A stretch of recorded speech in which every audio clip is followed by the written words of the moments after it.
Assalamualaikum warahmatullahi wabarakatuh. Salam Bapak Ibu guru hebat di seluruh Indonesia. Perkenalkan, saya Arsia SPD, guru mata pelajaran Bahasa Indonesia di SMP Negeri 1 Lili Rilau, Kabupaten Sopeng, Provinsi Sulawesi Selatan.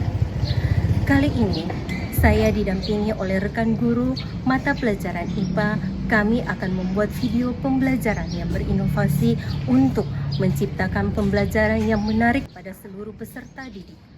Dengan judul Inovasi Pembelajaran, Strategi Berdiferensiasi dalam Mengajar Teks Laporan Hasil Observasi. Saya Asniati Wahid, SPD, guru IPA di SMP Negeri 1 Lili Rilau, Kabupaten Sopeng, Provinsi Sulawesi Selatan. Pendidikan yang efektif memerlukan pendekatan yang mampu memenuhi kebutuhan beragam siswa. Salah satu tantangan terbesar dalam pengajaran adalah bagaimana mengakomodasi perbedaan gaya belajar dan kemampuan siswa dalam satu kelas. Oleh karena itu, penerapan pembelajaran berdiferensiasi menjadi penting, terutama dalam materi yang kompleks seperti teks laporan hasil observasi. Melalui praktik ini, saya sebagai guru bahasa Indonesia berkolaborasi dengan guru mata pelajaran IPA untuk menciptakan strategi yang inovatif dan responsif guna membantu peserta didik memahami dan menyusun teks laporan hasil observasi dengan lebih baik. Proses pembelajaran ini diawali dengan pengenalan materi tentang langkah-langkah menyusun teks laporan hasil observasi yang nantinya peserta didik akan diarahkan untuk mengaitkan penjelasan tersebut pada struktur teks laporan hasil observasi yang merupakan bagian utama yang harus terdapat pada penyusunan teks laporan hasil observasi, yaitu definisi umum, deskripsi bagian, dan penutup atau kesimpulan. Setelah proses pengenalan materi dilanjutkan ke tahap peserta didik diperkenalkan pada objek yang akan diamati, yaitu mikroskop. Pada tahap ini, proses pembelajaran akan didampingi oleh rekan guru IPA yang akan membimbing, menjelaskan, dan memperkenalkan tentang mikroskop. Tentunya mikroskop ini sangat dibutuhkan untuk mengamati benda-benda yang sangat kecil. Nah, bagian-bagian mikroskop di sini yang pertama ini ada lensa okuler. Nah, lensa okuler ini berfungsi untuk memperbesar objek benda. Setelah itu ada lensa objektif. Nah, ini yang dimaksud lensa objektif. Lensa objektif di sini ada beberapa perbesaran ya. Di sini ada 3 tempat lensanya, namun di sini cuma ada 2. Ini yang pertama perbesarannya 4 kali, berarti objeknya diperbesar sebanyak 4 kali. Kemudian yang kedua ini perbesarannya 40, berarti benda diperbesar sebanyak 40 kali.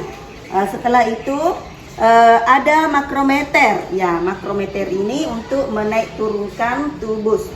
Setelah itu ada diafragma. Ya, ada diafragma. Fungsi diafragma ini adalah untuk mengatur pencahayaan. Ya, mengatur banyaknya cahaya yang masuk. Ya. Kemudian ada revolver. Revolver ini sebagai tempat melekatnya lensa objektif. Ya, jadi ini ya. Kemudian ada penjepit. Fungsi dari penjepit ini untuk menjepit objek yang akan diamati supaya tidak mudah bergeser. Selanjutnya ada meja sediaan. Meja ini sebagai tempat untuk meletakkan objek yang akan diamati. Setelah itu ada cermin. Nah, cermin ini merupakan fungsinya untuk memantulkan cahaya. Karena mikroskop ini merupakan mikroskop cahaya. Jadi mikroskop yang menggunakan cahaya. Ya, jadi ini ya. Setelah itu ada kondensor. Jadi kondensor itu untuk membantu mengatur pencahayaan.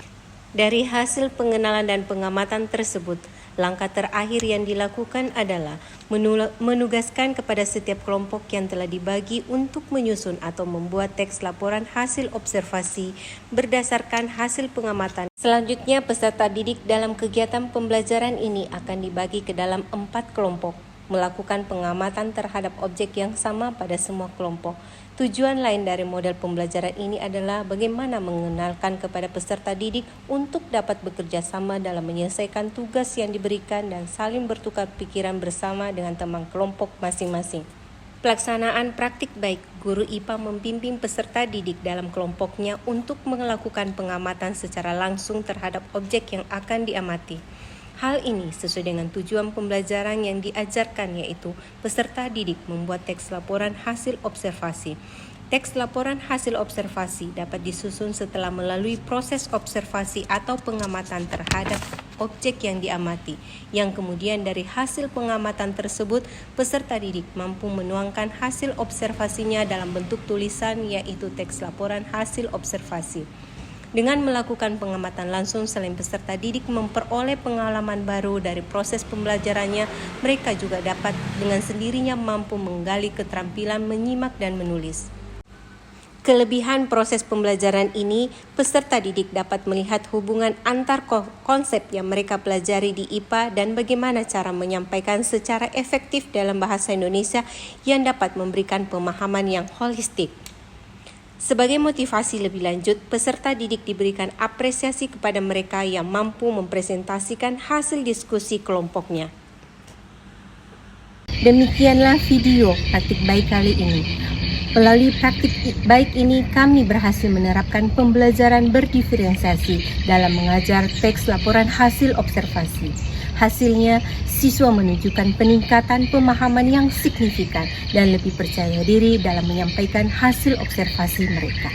Kolaborasi antar guru menjadi kunci dalam menciptakan inovasi pembelajaran yang efektif dan menyenangkan. Kami berharap praktik ini dapat menjadi inspirasi bagi rekan-rekan pendidik lainnya untuk terus mengembangkan metode pembelajaran yang responsif terhadap kebutuhan siswa.